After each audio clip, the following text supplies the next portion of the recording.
الحمد لله نحمده ونستعينه ونستغفره ونؤمن به ونتوكل عليه ونعوذ بالله من شرور أنفسنا من يهده الله فلا مضل له ومن يضلله فلا هادي له ونشهد أن لا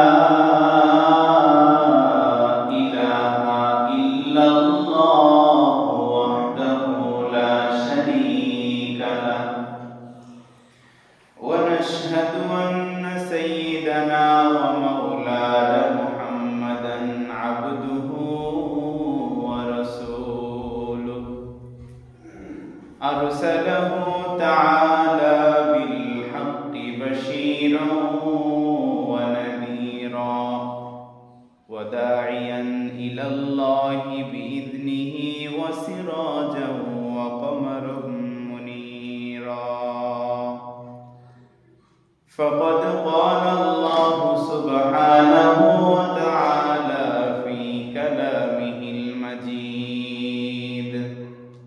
والفرقانه الحميد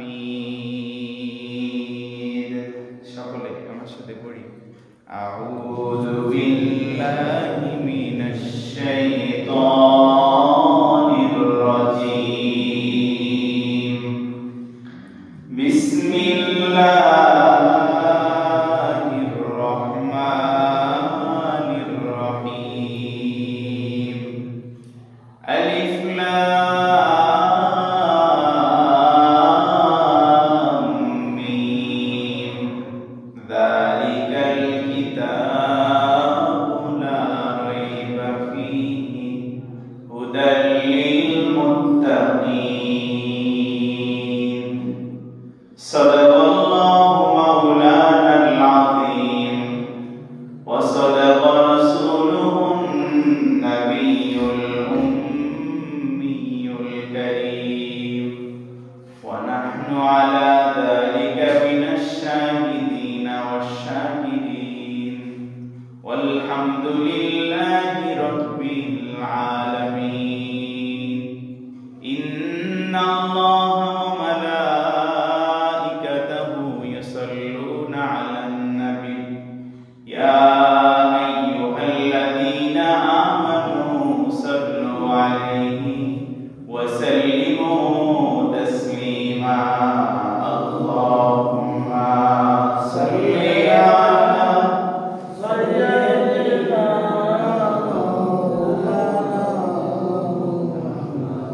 وعلى آل سيدنا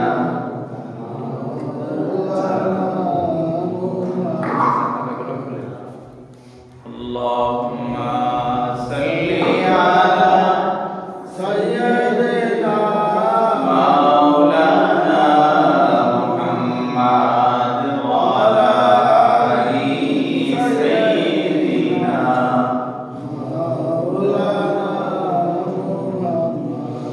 الحمد لله আল্লাহ পাকের দরবারে অসংখ্য অগণিত শুকর ও সুজুদ যে আল্লাহ সুবহানাহু ওয়া তাআলা আপনাকে আমাকে হাজারো কর্মব্যস্ততার মধ্য থেকে বিরত করে হাজারো মানুষ থেকে যাচাই বাছাই করে পছন্দ করে ভালোবেসে আইয়ামুল জুমার দিন সপ্তাহের মধ্যে সবচাইতে শ্রেষ্ঠ দিনে আগে ভাগে মসজিদে আসা বসা কিছু নেক আমল করা কিছু কথা বলা এবং শোনার মতো তৌফিক দান করলেন এজন্য আসুন আমরা সকলে অবনত চিত্তে হৃদয়ের আবেগ অনুভূতি উজাড় করে সমস্বরে এক আওয়াজে উচ্চ কণ্ঠে পড়ি আলহামদুলিল্লাহ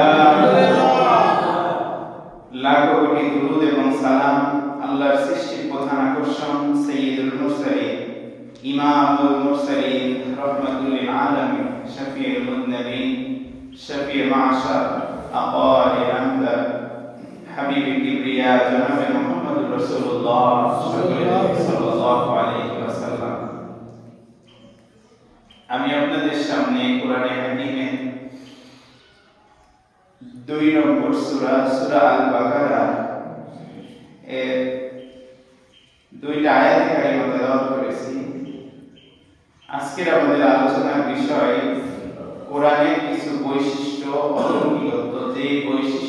কারণে কোরআন এত শ্রেষ্ঠ কিতাব, এত দামি কিতাব, সেই বিষয়ে আজকে আমাদের আলোচনা। আমি আপনাদের সামনে যে আয়াতে কারিমা তেলাওয়াত করেছি, আল্লাহ তাআলা বলতেছেন, যালিকাল কিতাব লা রাইবা ফীহি হুদাল লিল মুত্তাকিন। এটা এমন একটা কিতাব যার মধ্যে কোনো সন্দেহ তো দূরের কথা, সন্দেহ আছে বলে এ ব্যাপারেও কোনো সন্দেহ নাই। এটা এমন একটা কিতাব। আর আয়াতের পরবর্তী অংশে আল্লাহ বলেন হুদাল লিল মুত্তাকিন। এটা কাদের জন্য? হেদায়েত মুত্তাকিদের জন্য। কাদের জন্য? মুত্তাকিদের জন্য। যারা মুত্তাকি তারাই এই কোরআন থেকে হেদায়েত প্রাপ্ত হবে। আর মুত্তাকি কারা? যারা আল্লাহকে ভয় করে। আল্লাহকে ভয় করে যারা তাদের জীবন পরিচালনা করে, এরাই হলো মুত্তাকি। আর এদের জন্যই কোরআনে রয়েছে কি? হেদায়েতের বাণী। এই বাণীগুলো যদি তারা পরিপূর্ণরূপে তাদের জীবনে বাস্তবায়ন করতে পারে, তাহলে তারাই হবে পরিপূর্ণ তাকওয়া অর্জনকারী এবং জান্নাতের অধিবাসী। সুবহানাল্লাহ। আসুন আমরা কোরআনের বৈশিষ্ট্যের 7 নম্বর বৈশিষ্ট্য ছিলাম। 7 নম্বর বৈশিষ্ট্য ছিল এই কোরআন দামি হওয়ার পিছনে, এই কোরআন পৃথিবীর সবচাইতে শ্রেষ্ঠ গ্রন্থ হওয়ার পিছনে একটা বড় কারণ হলো এই কোরআনের মধ্যে কোনো ভুল আছে তো দূরের কথা, ভুল আছে কিনা এ ব্যাপারেও কোনো সন্দেহ নাই। আসুন আল্লাহ তাআলা রব্বুল আলামিন এই কোরআনে যে কোনো ভুল নাই এর একটা উদাহরণ আমরা শুনে আসি। ফ্রান্সের একজন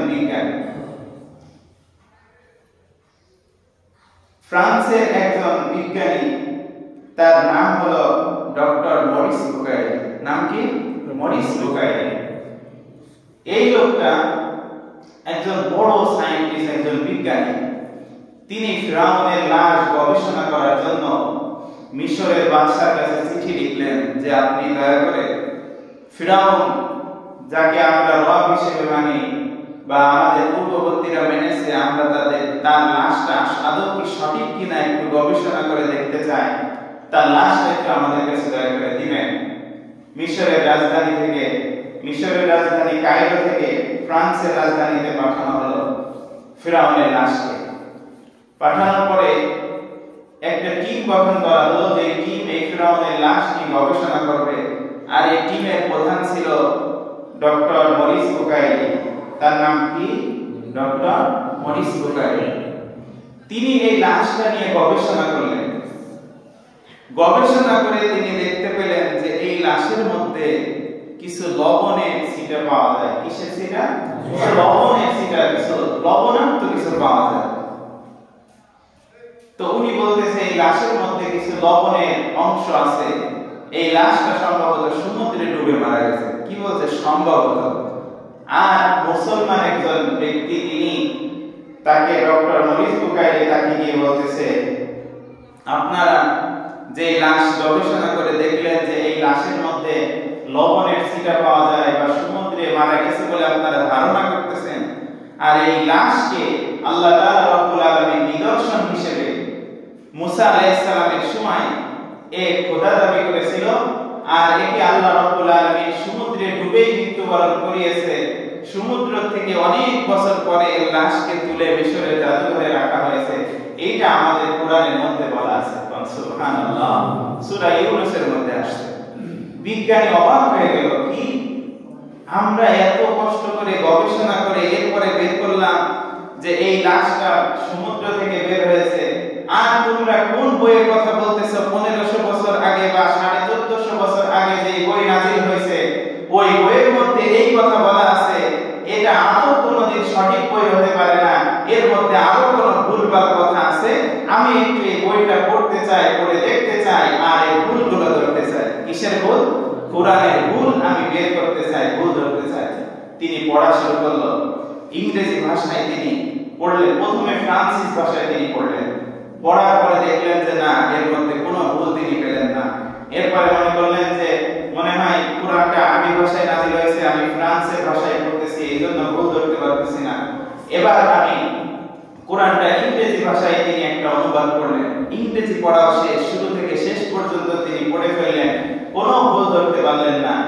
এরপরে উনি চিন্তা করলেন, যেহেতু আমি ভুল ধরতে পারলামই না, সম্ভবত আরবি ভাষা যদি আমি শিখতে পারি তাহলে আমি এই কোরআনের ভুল ধরতে পারবো।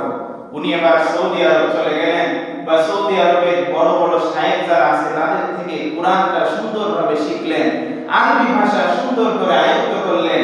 এবার তিনি শুরু থেকে পড়া শুরু করে দিলেন, আলিফ লাম মিম যালিকাল কিতাবু লা রাইবা ফীহি হুদাল লিল মুত্তাকিন।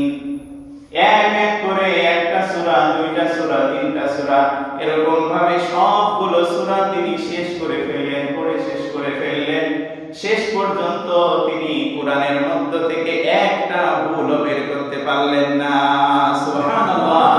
উনি বলতেছে, আমি যে কোরআনের মধ্যে আমরা যে তথ্য দিয়েছি, 1881 সালে আমরা যে তথ্য দিয়েছি যে ফিরআউনের লাশ পানিতে ডুবে বা সমুদ্রে ডুবে মারা গেছে, আমরা মাত্র কিছুদিন আগে তথ্য দিলাম।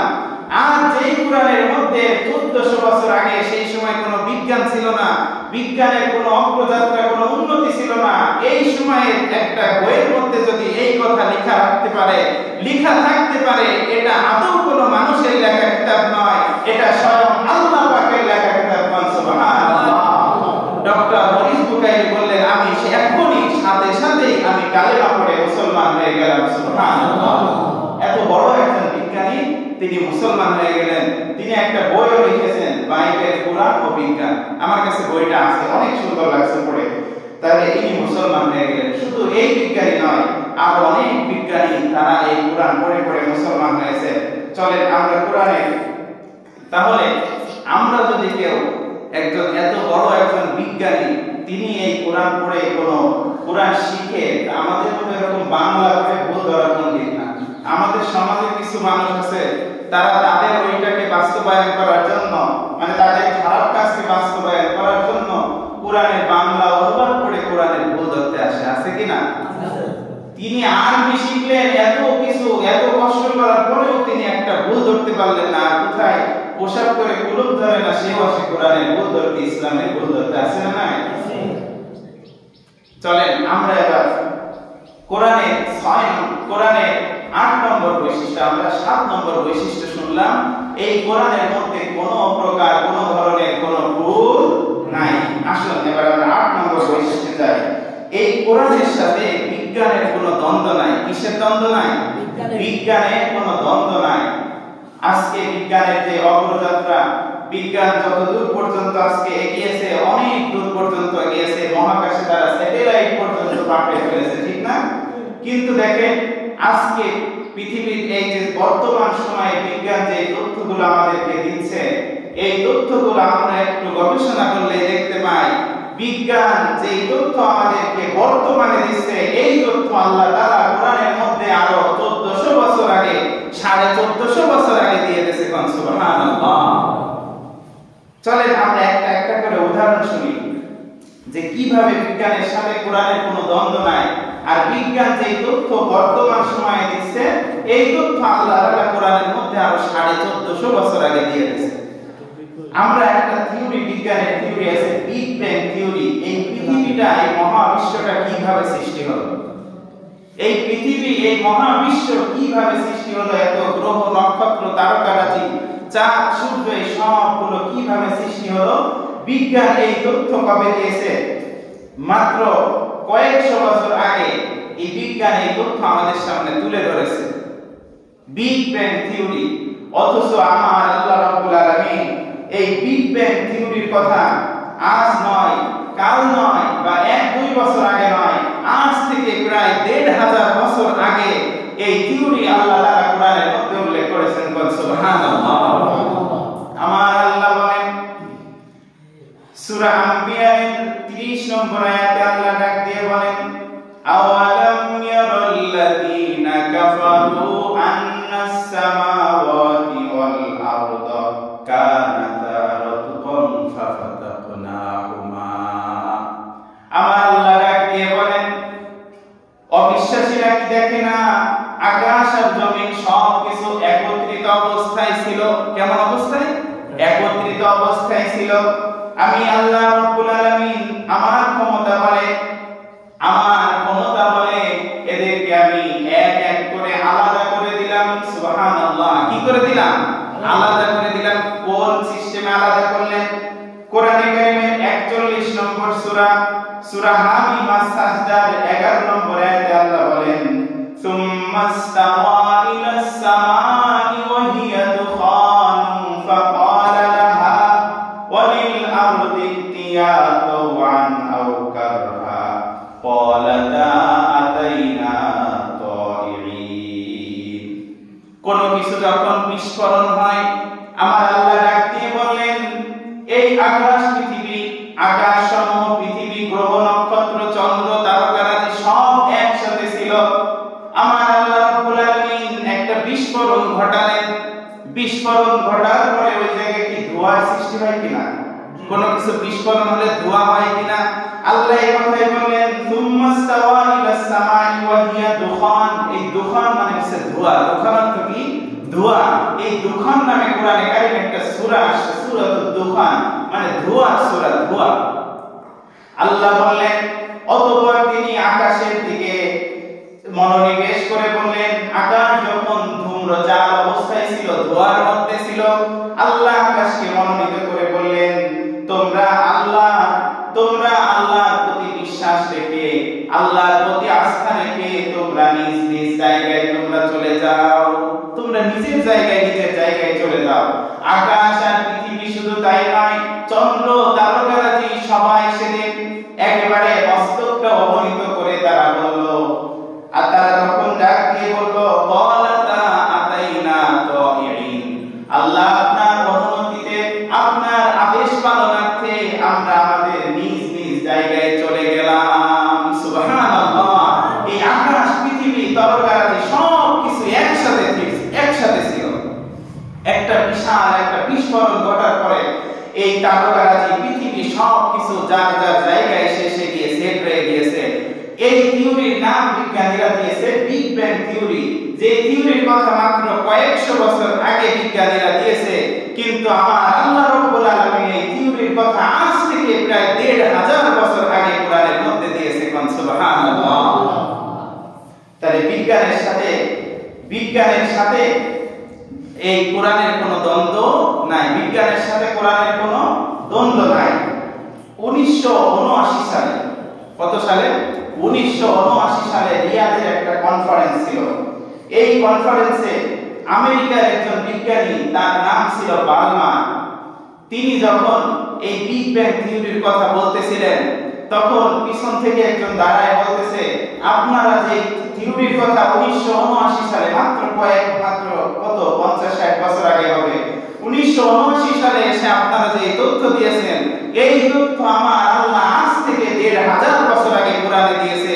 বালমার তখন বলতেছে, তোমরা কোন কিতাবের কথা বলতেছো? যেই তথ্য আমরা এত গবেষণা করে, এত চেষ্টা করে, এত কষ্ট করে বের করলাম, মাত্র আমরা বের করলাম, আর তোমরা বলতেছো তোমাদের কিতাবে আরো ১৫০০ বছর আগে এই তথ্য দিয়েছে।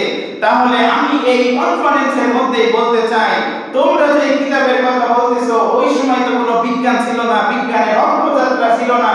ওই সময় যদি এই তথ্যগুলো ওই বইয়ের মধ্যে আল্লাহ তাআলা দিতে পারে, তাহলে এটা কোনো মানুষের লেখা গ্রন্থ নয়, মানুষের লেখা কোনো কিতাব নয়, এটা স্বয়ং আল্লাহ পাকের কিতাব। সুবহানাল্লাহ।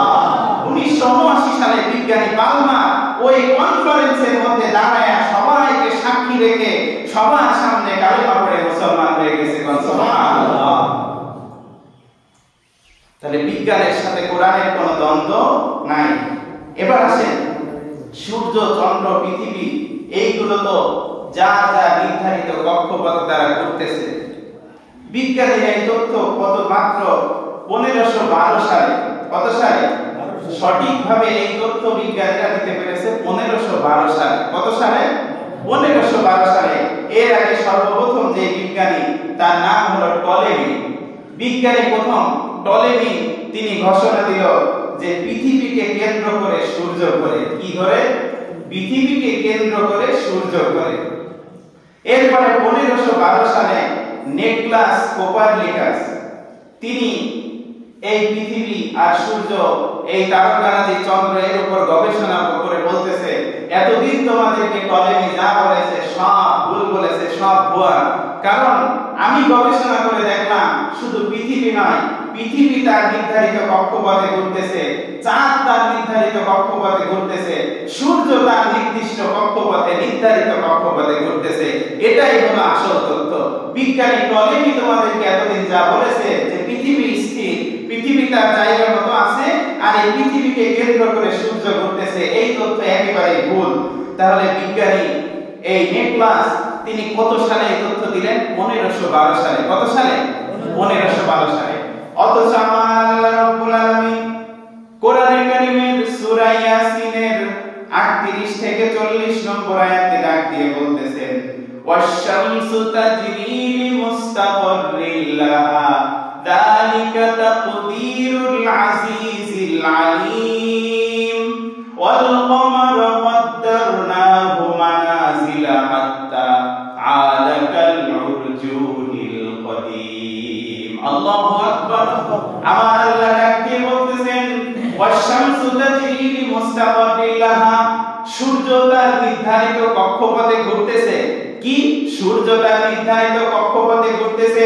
ওয়াল কমারা কদ্দারনাহু মানাজিলা, আমার আল্লাহ রাব্বুল আলামিন চাঁদের জন্য একটা নির্ধারিত কক্ষপথ সৃষ্টি করে দিয়েছেন, সূর্যের জন্য একটা নির্ধারিত কক্ষপথ সৃষ্টি করে দিয়েছেন। চাঁদ তার নির্ধারিত কক্ষপথে ঘুরতেছে, সূর্য তার নির্ধারিত কক্ষপথে ঘুরতেছে, পৃথিবীও তার নির্ধারিত কক্ষপথে ঘুরতেছে। কখনো পৃথিবী সূর্যের আগে যেতে পারে না, সূর্য কখনো পৃথিবীর আগে যেতে পারে না। এই জন্য রাত কখনো দিনের আগে আসতে পারে না, দিন কখনো রাতের আগে আসতে পারে না। কোন সুবহানাল্লাহ। বিজ্ঞানীরা মাত্র 1512 সালে কয়েকশো বছর আগে এই তথ্য দিয়েছে, অথচ আমার আল্লাহ রাব্বুল আলামিন এই ঘোরাঘুরির সমাধান দিয়ে সূরা ইয়াসিনের মধ্যে, বিজ্ঞানময় একটা সূরা, সূরা ইয়াসিনের মধ্যে এই তথ্য আজ থেকে আরো 1500 বছর আগে নাযিল করেছে। কোন সুবহানাল্লাহ। বিজ্ঞানের সাথে কোরআনের কোনো দ্বন্দ্ব নাই, বরঞ্চ বিজ্ঞান যত উন্নত হবে, বিজ্ঞান যত উন্নতির শিখরে উঠবে, আমাদেরকে কোরআন বুঝতে আরো বেশি সহজ হবে। কোন সুবহানাল্লাহ। এই তথ্য, এই ঘোরাঘুরির তথ্য 1500 বছর আগে যখন মানুষের সামনে উপস্থাপন করা হয়েছে, মানুষ যারা বলতো যে এই কি আবার কোনো সমাধান হলো, এই কোনো তথ্য হলো, এসব আন্দাজে বলতেছে, ঠিক কি না? কিন্তু আজকে যখন বিজ্ঞান এগুলো প্রমাণ করেছে, আমাদের কোরআনটা বুঝতে আরো বেশি সহজ হয়ে গেছে, ঠিক কি না?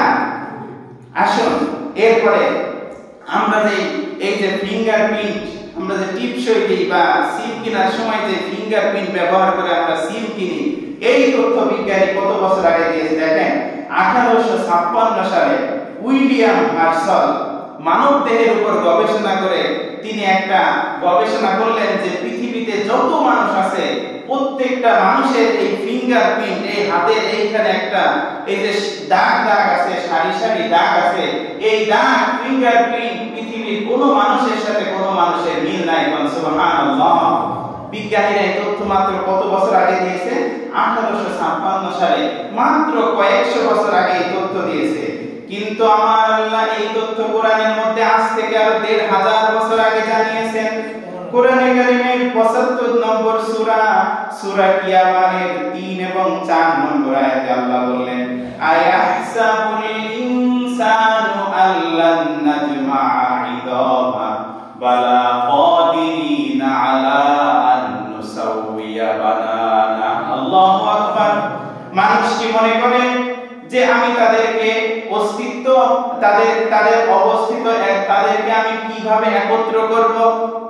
মানুষ কি কথা মনে করেছে কবরে যাওয়ার পরে হাড়ি গুটি হাড় গোড় সব আলাদা হয়ে যাবে, চামড়া গোস্ত সব কিছু আলাদা হয়ে যাবে, বলে পচে শেষ হয়ে যাবে, আমি তাদেরকে উদ্ধার করতে পারবো না, উঠাতে পারবো না, একত্রিত করতে পারবো না। অথচ আমার আল্লাহ বললেন আয়াহসাবুল ইনসানু আল্লান নাজমা'a ইদামা বালা কাদিরিনা আলা আন নুসাউইয়া বানানা। আমি তাদের আঙ্গুলের এই অগ্রভাগ থেকে তাদের প্রত্যেককে আমি শনাক্ত করতে সক্ষম। সুবহানাল্লাহ। এই ফিঙ্গারপ্রিন্টের কথা মাত্র কয়েকশো বছর আগে বিজ্ঞানীরা দিয়েছে, কিন্তু এই ফিঙ্গারপ্রিন্টের কথা আল্লাহ তাআলা বলতেছে আঙ্গুলের অগ্রভাগ থেকেও তাদের প্রত্যেককে আমি পুনর্বিন্যস্ত করতে সক্ষম। সুবহানাল্লাহ। কত বছর আগে দিয়েছে আল্লাহ? 1500 বছর আগে এই তথ্য আল্লাহ কোরআনের মধ্যে দিয়েছে। তাহলে আজকে পৃথিবীতে যারা কোরআনের বিরোধিতা করে, কোরআনের বিরোধিতা করে কোরআনের ভুল যারা ধরতে চায়, বুঝতে হবে বড় বড় বিজ্ঞানী যারা, বড় বড় সায়েন্টিস্ট যারা, তারাও কোরআনের ভুল ধরতে পারে নাই। এখন এসে যারা পোশাক করে কুলুপ ধরে না, এরা যদি ইসলামের ভুল ধরতে আসে, এরা যদি কোরআনের ভুল ধরতে আসে, এদের কোনো কথা আমরা মানব